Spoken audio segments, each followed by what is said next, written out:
Professor Wright, and today we're going to be doing a few different science experiments. So, first,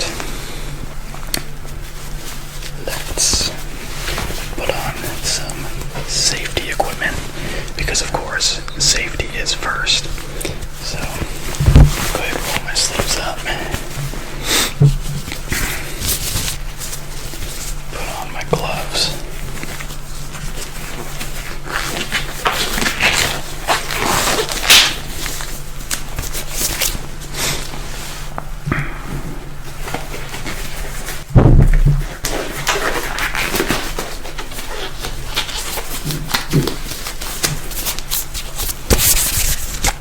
Alright, and let's get some eye protection on there too. Perfect. Okay, so like I was saying, we have actually four different science experiments that we're doing today. So first, we are going to be using a balloon. So I already blew it up, and there are two different experiments that we'll be doing with this balloon. The first is a test on sound waves. So when I tap the microphone like this, or I can do it really softly like that, you can barely hear it like that, but when I use this balloon, put it right up next to the microphone, and I'm going to tap just as softly as that second time. So ready?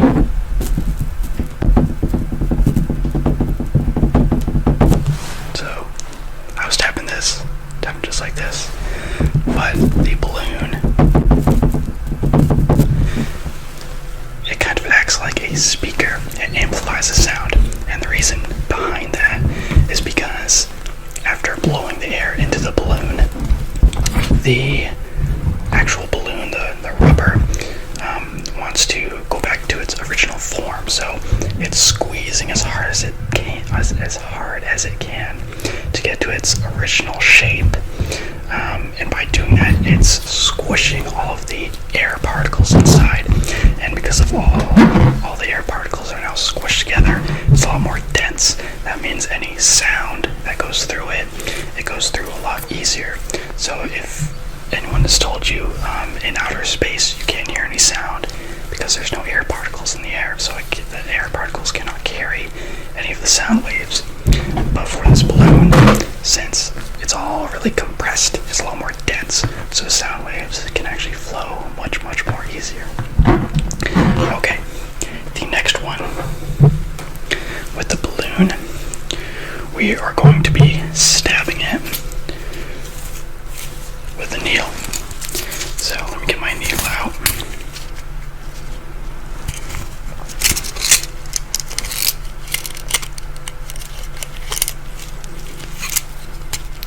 I only need one. Alright. So here's my needle. I'll put that to the side.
first.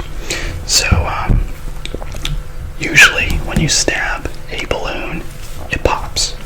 But what exactly happens, if you've ever seen a like a slow-mo video of someone popping a balloon or like shooting a balloon or something, you'll notice it works especially well when there's water inside. You can really see it. If there's water inside, as soon as it pops, you can see all the water. It stays where it is, and the balloon actually really just tears and compresses down to its original form like it wants to. So what ends up happening if I stab where this tape is, it prevents the balloon from tearing. That's the reason the balloon pops, is from tearing, not necessarily because air is escaping. So if I stab the balloon right where the tape is, then the tape's going to hold the balloon together. It's going to prevent it from tearing. So in turn, the balloon's not going to pop. I was doing this experiment earlier, and I had poked it in. I only used one strip of paper for that one, so I used 3. Hopefully it'll be a bit better. But I poked it in, worked perfectly fine, and then after a little while, the balloon actually popped because it was starting to tear and eventually creeped all the way to the edge of the tape, and then it completely popped. So, alright, but we're going to stab the balloon. Okay, ready? Right in the middle.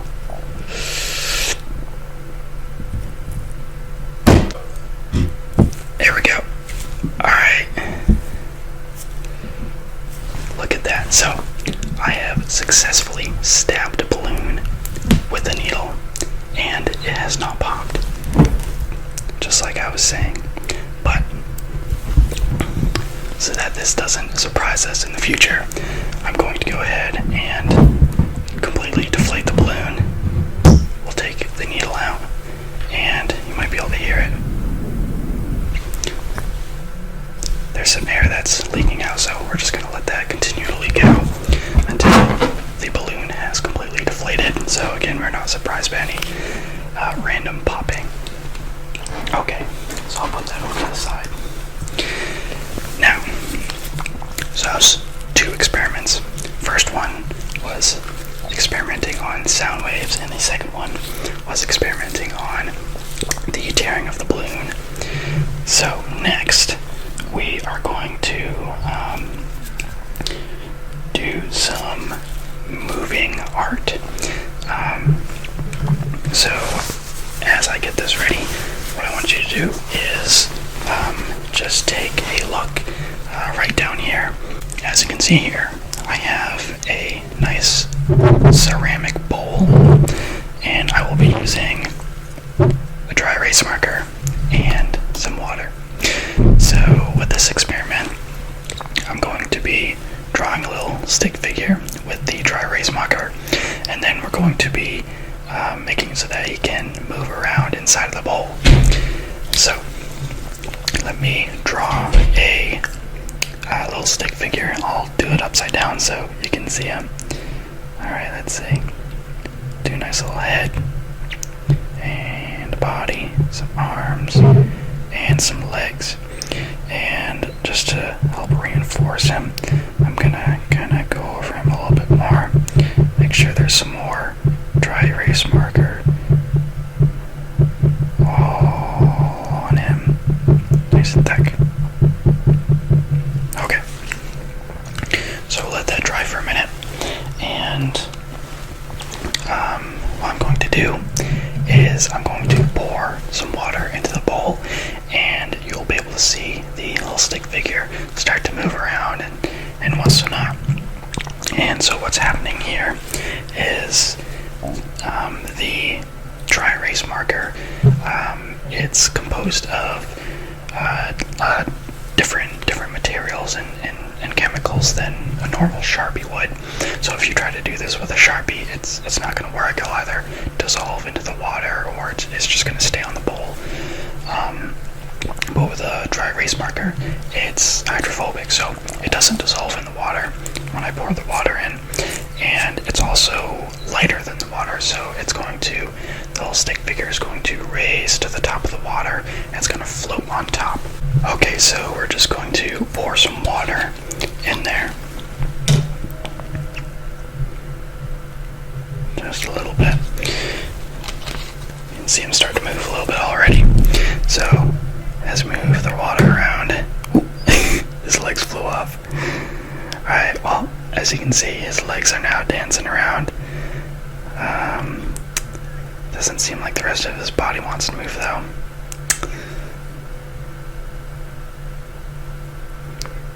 Wow, that was a partial success.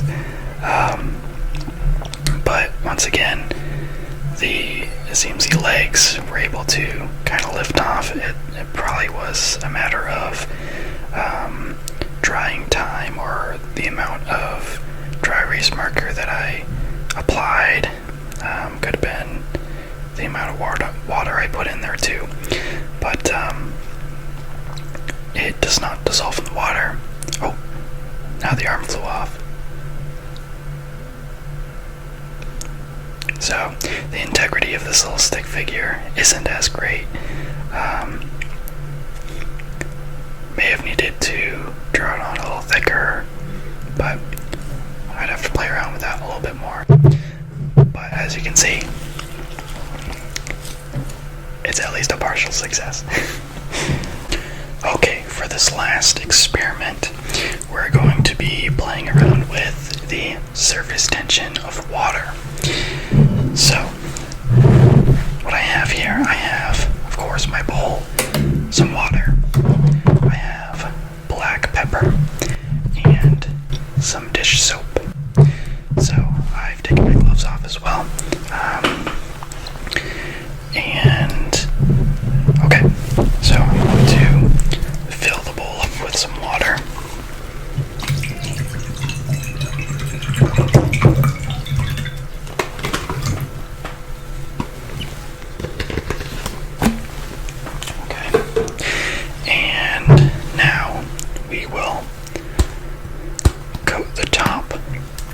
Some black pepper, just like this. Let's get quite a bit in there too. Okay, there we go. It smells very peppery. So, as you can see, we have some black pepper. Now you'll notice the vast majority of the pepper is floating on top of the water.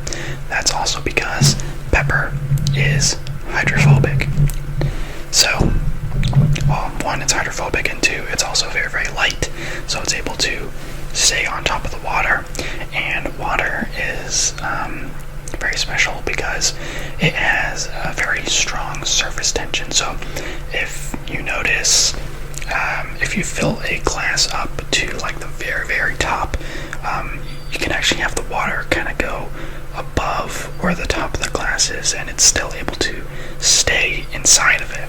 And that's because it has such a strong surface tension. So that's also why you'll see in ponds, a lot of the insects that are going on top of the water, they're not sinking because of the water's surface tension. So as you can see, the pepper's staying on top. Now, what I'm going to do is just to show that nothing will happen if I put my finger in. So, put my finger in, nothing special happens. However, dish soap, or really any kind of soap, what makes it such a good cleansing product is because it changes the consistency of the water. So what it does is it tears down that surface tension, and it makes the water molecules able to move around more and be able to pick up and combine with any dirt or grime, so I can lift it off. So if I take a little bit of dish soap, put on my finger, and tap in here, what's going to happen is all the pepper's going to shoot out. And the reason it does this is because, one, pepper is hydrophobic, so it wants to get away from the water as much as possible. And since there's no more or very little surface tension, it allows the pepper to be able to escape to the sides much easier. So let's show you.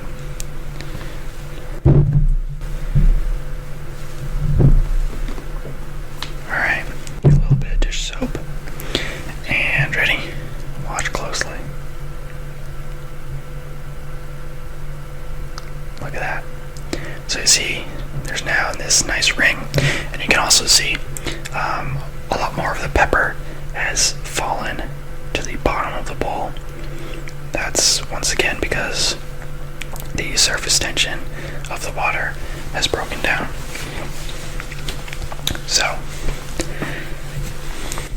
that is it for that experiment. So we can go ahead and put this setup away. Okay, so those were the 4 different science experiments I went through. The first one, using the balloon, playing with sound waves, being able to flow through air particles. We also went through looking at exactly how a balloon pops and being able to poke a needle in without it popping. We looked at the properties of a dry erase marker and how we can make it so that we can have a little art to dance around. And finally, we played around with the surface tension of water so that we can repel pepper to the outsides of the bowl. But that is it for today. I hope you all learned something, and I will see you